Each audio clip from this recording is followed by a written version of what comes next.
یا بچہ آپ سننے لگا ہے، یعنی کہ سننے کی دیکھنے کی صلاحیت اللہ بچے کو لے کر بھیجتا ہے۔ اب دیکھیے اس میں معاملہ یہ ہے کہ اللہ نے یہ زمین کو، آسمانوں کو، چاند کو، ستاروں کو، سب کو خلق کیا ہے۔ اللہ کن کہنے والا ہے، کن کہتا ہے سب کچھ خلق ہو جاتا ہے۔ اللہ نے آسمان بنانے کے لیے کہیں سے کسی چیز کا انتظام نہیں کیا، زمین بنانے کے لیے کسی چیز کا انتظام نہیں کیا، سورج و چاند کو بنانے کے لیے کسی چیز کا انتظام نہیں کیا۔ اللہ نے کن کہا اور ہو گیا، کن کہا اور ہو گیا۔ تو اللہ جب زمین و آسمان کو کن کے ذریعے سے خلق کر سکتا ہے تو کیا وہ انسان کو کن کے ذریعے سے خلق نہیں؟ کیا کہنے بھائی، واہ واہ واہ، بے شک بے شک۔ لیکن اللہ نے انسان کو اس دنیا میں لانے کے لیے وسیلہ چنا، اس کے ماں کا اور اس کے باپ کا وسیلہ چنا۔ جو اللہ پوری کائنات کو ایک انگلی کے اشارے پہ خلق کر سکتا ہے، وہ انسان کو بھی ایک انگلی کے اشارے پہ خلق کر سکتا ہے۔ لیکن نہیں، اللہ بتانا چاہ رہا ہے کہ دیکھو جب تم اس دنیا میں کسی وسیلے کے بنا نہیں آ سکتے تو پھر جنت میں کسی وسیلے کے بنا کیسے چلے جاؤ گے؟ کیا کہنے بھائی، صلی اللہ علیہ وسلم۔ ہم لوگ یہ کہتے ہیں کہ دیکھیے امام حسین نے جو ہے وہ یزید کی بیعت نہیں کی، کیوں؟ کیونکہ یزید جو ہے وہ جواری تھا، وہ شرابی تھا، اور یہ تھا وہ تھا، وہ کتوں کے ساتھ اور بندروں کے ساتھ کھیلتا تھا۔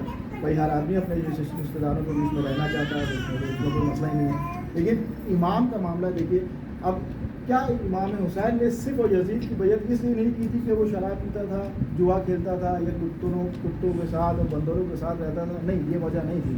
آپ مجھے بتائیے کہ امام حسین، کیا یزید صرف امام حسین کے سامنے جو ہے وہ ریشمی لباس پہن کے آتا تھا؟ کیا امام، دیکھیے ریشمی لباس، دیکھیے چھوٹی چھوٹی سی باتیں یہ بتانا بہت ضروری ہے۔ ریشمی لباس جو ہے وہ اسلام میں، شریعت محمدی میں ریشمی لباس یعنی کہ پیور سلک جو ہے وہ مردوں پہ حرام، پیور سلک مردوں پہ حرام۔ سونا، یزید سونا پہنتا تھا، اور شریعت محمدی میں بھی مردوں کے اوپر سونا حرام، ایک لمحے کے لیے بھی سونا حرام، ایک لمحے کے لیے۔ وہ ایک لمحہ ہم کیوں کہہ رہے ہیں کہ نکاح کے وقت بھی حرام، نکاح کے وہ ہوتا ہے کہ دیکھیے وہ تو وہاں سے آئی تھی، ان کی لڑکی والوں نے دی تھی اس لیے ہمیں پہن دی، نہیں، نکاح کے وقت بھی ایک لمحے کے لیے بھی جو ہے وہ حرام ہے مسلمانوں میں، شریعت محمدی میں۔ اب نکاح ہو رہا ہے اور جو ہے وہ مہر، دیکھیے چھوٹی چھوٹی سی باتیں جو بتانا بہت ضروری ہے۔ مہر کتنی 14,000 مہر، کتنی مہر ہے؟ 14,000، کیوں؟ کیونکہ 14 معصومین ہیں، 14 معصومین ہیں، اس لیے مہر جو ہے وہ 14,000۔ اللہ ابا کی بھی مہر 14,000 اور بیٹے کی بھی مہر 14,000۔ دیکھیے اس میں کسی مجاہد کا بہت اچھا ترجمہ ہے، مجھے یاد آ گیا تھا، وہ کہتے ہیں کہ دیکھیے جب مہر کا معاملہ آتا ہے تو انسانوں کو جو ہے وہ معصومین یاد آتے ہیں، اور جب جہیز کا معاملہ آتا ہے تو نبی یاد آتے ہیں،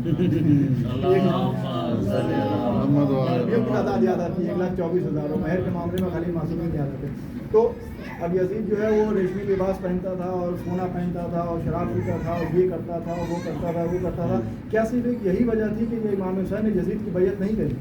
نہیں، یہ وجہ نہیں تھی۔ آپ مجھے ایک بات بتائیے کہ یزید صرف امام حسین کے سامنے ریشمی لباس میں آتا تھا یا سونا پہن کے آتا تھا یا شراب پی کے آتا تھا؟ نہیں۔